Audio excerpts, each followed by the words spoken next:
सत्संग की आधी घड़ी तब के वर्ष 1000 तो भी बराबर है नहीं, कहे कबीर विचार। तो यहाँ आपसे प्रार्थना की जाती है, जब तक सत्संग चले आप सब चिंताएं और इधर उधर की गल्ला बातें छोड़ के ध्यान से सत्संग सुनो। चाहे कोई रोगी है, चाहे कोई संकट है किसी प्रकार का, आप एकाग्रचित्त होकर सत्संग सुनोगे तो राहत मिलेगी। पुण्यात्माओं, इस अध्यात्म मार्ग से जब आप परिचित हो जाओगे, आपको कोई किसी प्रकार की भी शंका डाउट नहीं रहेगा। जैसे आपको ज्ञान वही होता है, प्रमाण वही होते हैं, उदाहरण वही होते हैं जो रह रहकर पूरे वर्ष सुनाए जाते हैं। और आपकी आत्मा को ये ज्ञान और ये प्रमाण कितनी बार सुने उतनी बार अच्छे लगते हैं, तो आप स्वस्थ हैं। और जिसको ये महसूस होता है कि ये सत्संग तो मैंने पिछली बार भी सुना था, ये बात सुनी थी, तो ये आपकी कमजोरी है, आपके कोई वीकनेस आत्मा में आ चुकी है। जैसे एक स्वस्थ व्यक्ति होता है, वो सुबह खाना खाता है, रोटी वही होती है, थोड़ी बहुत दाल सब्जी में बेशक फर्क हो जाए, अंतर हो जाए, और सुबह खाना खाया और शाम को वही रोटी फिर रखी है और आपको रुचि नहीं बन पा रही है, तो आप अस्वस्थ हो गए हो।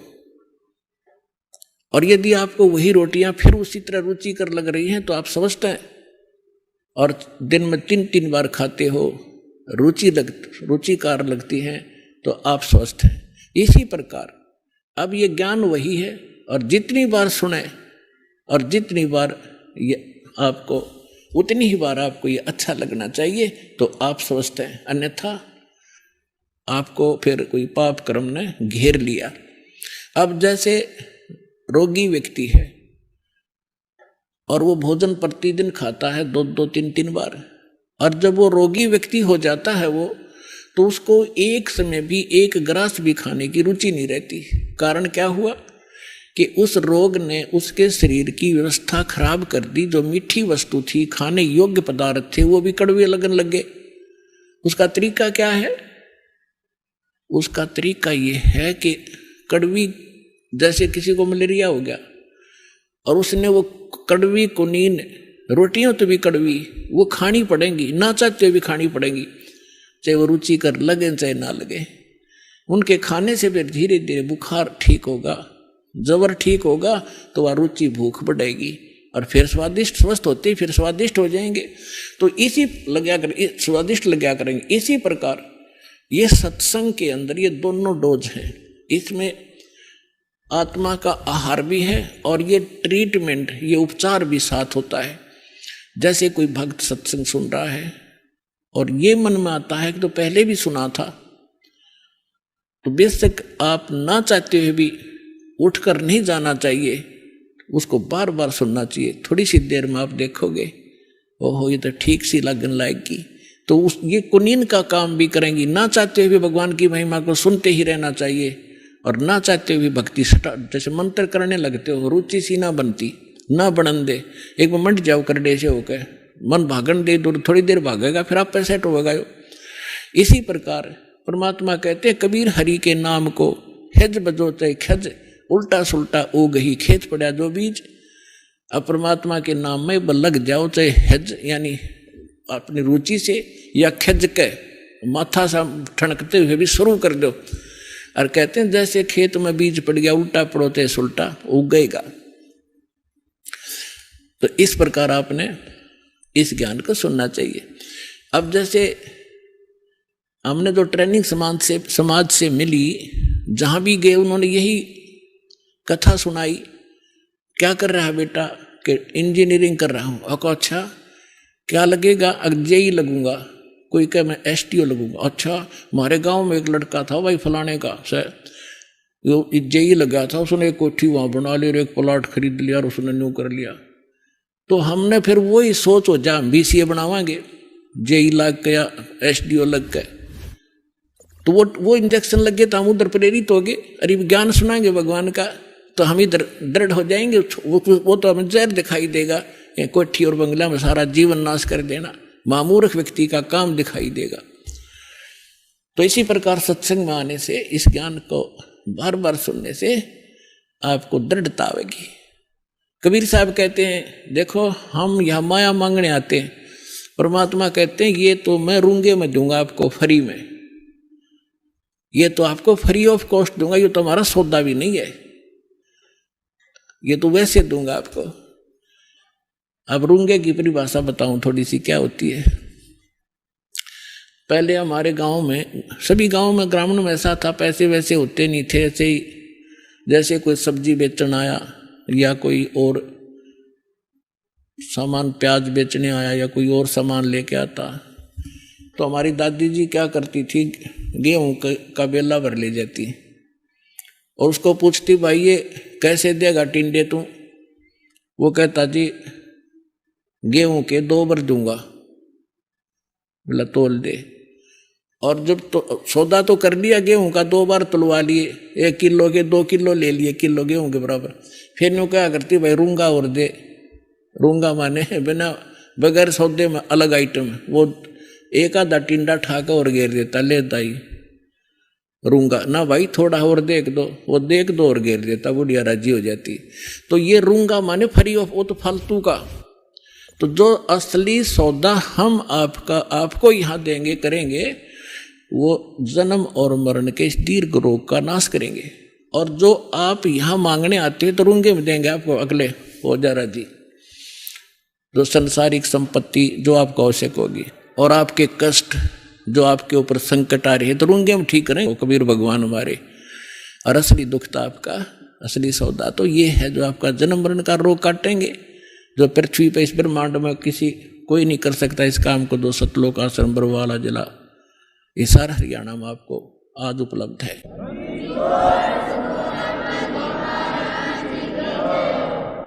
राम नाम कड़वा लगे, ये मीठे लगे दाम, दुविधा में दोनों गए, भाई माया मिली ना राम। अब इन्हीं इंजेक्शनों से प्रभावित व्यक्ति, एक बार ये दास मेरे पूज्य गुरुदेव जी के सतलोक गमन के उपरांत उनके आदेशानुसार दीक्षा नाम सत्संग करने लगा। तो हमारे पूज्य गुरुदेव जी का एक आश्रम मोघा के अंदर है, रेलवे स्टेशन के पास, और एक तलवंडी भाई जिला फिरोजपुर के अंदर है। तो जिला फिरोजपुर के अंदर जो तलवंडी भाई, एक कस्बा छोटा सा बरवाले जैसा ही, तो वहाँ हमारे गुरुदेव जी के कुछ शिष्य थे। तो उन्होंने आग्रह किया कि आप यहाँ भी सत्संग किया करो। गुरुजी चले गए तो हमने सेकंड संडे यानी द्वितीय रविवार तलवंडी भाई में सत्संग शुरू कर दिया, हम जाने लगे। तो इस सत्संग को सुनकर प्रभावित तो आम व्यक्ति हो ही जाता है। तो उनके वहाँ कोई बुढ़िया की मृत्यु हो गई थी, उसके शोक व्यक्त करने के लिए कोई उनका रिलेटिव आया हुआ था। वो धनी व्यक्ति था, चंडीगढ़ का वासी था। तो उन्होंने उससे कहा कि शुक्रवार को आया था, वो शनिवार को जाना चाहा था शाम में 4 बजे से। उन्होंने कहा कि आप आज रुको, कल सत्संग होगा, आप सत्संग सुनकर जाना। वो कहने लगा मैं सत्संग बहुत सुनता हूँ, मैंने सब सुन रखे, मुझे काम जरूरी है, जाना पड़ेगा। तो उन्होंने भक्तों ने यह भी कहा कि सत्संग आपने जरूर सुने होंगे, लेकिन ये सत्संग कुछ उनसे भिन्न है, आप सुनो, हमारी प्रार्थना स्वीकार करो। वो कहने लगा नहीं, मेरा एक बहुत कंपलसरी काम है, एक कोई पार्टी आवेगी, उसके साथ मेरा एक एग्रीमेंट होना है कोई कार्य का, और उसमें मुझे 5 लाख का बेनिफिट होगा। सन 1997 की बात है। उस समय के 5 लाख आज के तो मेरे ख्याल में 50 लाख होंगे। तो उन्होंने फिर प्रार्थना की कि कोई बात नहीं, कब आएंगे, किस टाइम आएंगे? कहना कल वो 1 बजे आएंगे। और मैंने उनके लिए सारी पार्टी पूर्टी का अरेंजमेंट करना है। तो उन्होंने फिर काफ़ी कहा, पर वो नहीं मानने वाला था, वो चला गया। अब वो वहां से 4 सदस्य थे घर में 4 पति पत्नी, एक लड़का एक लड़की, और मारुति कार ले रखी थी। चंडीगढ़ के पास आकर एक ट्रक खड़ा, थोड़ा सा अंधेरा हो गया, आगे एक ट्रक खड़ा था बजरी का भरा हुआ, उसके पिछले व्हील निकाल रखे थे चारों और जैक ला रखा था। अब उसने तो 5 लाख घूमे थे माइंड में, कुछ भी ना दिखा था, स्पीड पूरी कर रहा। वो ट्रक के नीचे घुस गई वह कार, वो जैक कट गया और लोडेड ट्रक बजरी का भरा उनके ऊपर पड़ गया। चारों के चारों एट द स्पॉट मर गए। अब चाट ले उस 5 लाख के बेनिफिट ने, सिर पर धर ले वह कोठी गई और पता नहीं कहाँ भूत बने अंडेगा। तो पुण्यात्माओं, परमात्मा के इस ज्ञान को आधार बनाओ। ये बातें कहने सुनो की नहीं, ये कर पाड़ने की हैं। राम नाम कड़वा लागे ये मीठे लगे दामे, दुविधा में दोनों गए भाई माया मिली ना राम। अब्राहिम सुल्तान अधम एक संपन्न सम्राट था, सारी सुविधाएं थी उसके पास, 18 लाख घोड़े थे, 18 लाख। हमारे गांव में पुराने समय में यदि किसी, आजकल तो इन कारों की महिमा है, जिसका कार है वो साहूकार माना जाता है। उस समय जिसके घर पर घोड़ा या घोड़ी होती उसको सेठ माना करते, बड़ा चौधरी आदमी है, घोड़ा रखा है। एक घोड़े से महिमा बन जाती थी और उसके 18 लाख घोड़े थे, और संपत्ति कितनी होगी। और वो उसमें इतना मस्त था, परमात्मा ने उस दलदल से उस आत्मा को निकालना पड़ा। अब थोड़ी सी कथा सुनाते हैं अब्राहिम सुल्तान अदम की। एक अब्राहिम सुल्तान अदम नाम के मुसलमान बादशाह थे इराक के अंदर। एक बलख नाम का उसकी राजधानी थी, शहर था, और ये बहुत संपन्न राजा था। ये पिछले जन्मों का परमात्मा का प्यारी आत्मा थी। कबीर साहब कहते, जो जन मेरी शरण है ताका हूं मैं दास, और गेल गेल लाग्या फिरूं हूं जब तक धरती आकाश। कितने दयालु मालिक परमात्मा की आप कभी ना कभी शरण में अवश्य रहे हो पुण्यात्माओं। ना सतलोक का सरबर वाला में आप नहीं आ सकते। परमात्मा ला रहे हैं आपको 100 कारण बना के, भटक तो वो रहे हैं आपके लिए। किसी अपनी प्यारी आत्मा को भेजते हैं, कोई संदेश देते हैं, कोई पंपलेट के माध्यम से आकर्षित होता है, कोई पुस्तक से, कोई टीवी देख करके खिंचा आ रहा है। तो ये सारा साधन ये परमात्मा आपके लिए करवा रहे हैं। आप कभी ना, आप वही 64 लाख में से हो जो सबसे पहले ही आएंगे। उसके बाद पूरा विश्व को उसी तरीके से जैसे सर्प का विष उतारने वाला गारडू मंत्र बोल बोल कर सचेत करता है, तो बाकी समाज को इस ज्ञान से, भक्ति से, इस परमात्मा की वाणी से, भक्तों के माध्यम से गांव गांव में, नगर नगर में ये मंत्र बोल बोल कर वो विष उतारेंगे। फिर वो जागेंगे बाद में। पहले 64 लाख आएंगे जो काशी में रह गए थे, भगवान के संपर्क में आए थे। तो परमात्मा कहती, एक बार जो मेरी शरण में आ गया उसके साथ रहूंगा सदा। तो कितने दयालु थे। जो आज से 600 वर्ष पहले भगवान नहीं आते या भक्ति में खत्म हो जाती, उस समय परमात्मा ने इसी लीला की और ऐसे चमत्कार किए। आज तक भक्तों के अंदर वो चर्चा का विषय है, भगवान ये कर देता है, तो वो क्या करते यही भगवान। और फिर कुछ सिरफिरे जैसे कमाल, जैसे परमात्मा ने मुर्दा जीवित किया। लंबी कथाएं हैं ये बहुत गनी, लेकिन धीरे धीरे आपको सुनाया करेंगे। अभी तक तो आपको इन सदग्रंथों से, वेदों से ये मलाई निकाल कर आपके सामने रखिए, फिर ये कथाएं सुनाया करेंगे। जो दास, यदि ये कथा मैं पहले सुनाता, जब तक ये वेद सदग्रंथ और सब शास्त्रों से निर्णय नहीं निकालता था, किससे कहना जचा कबीर इज गॉड।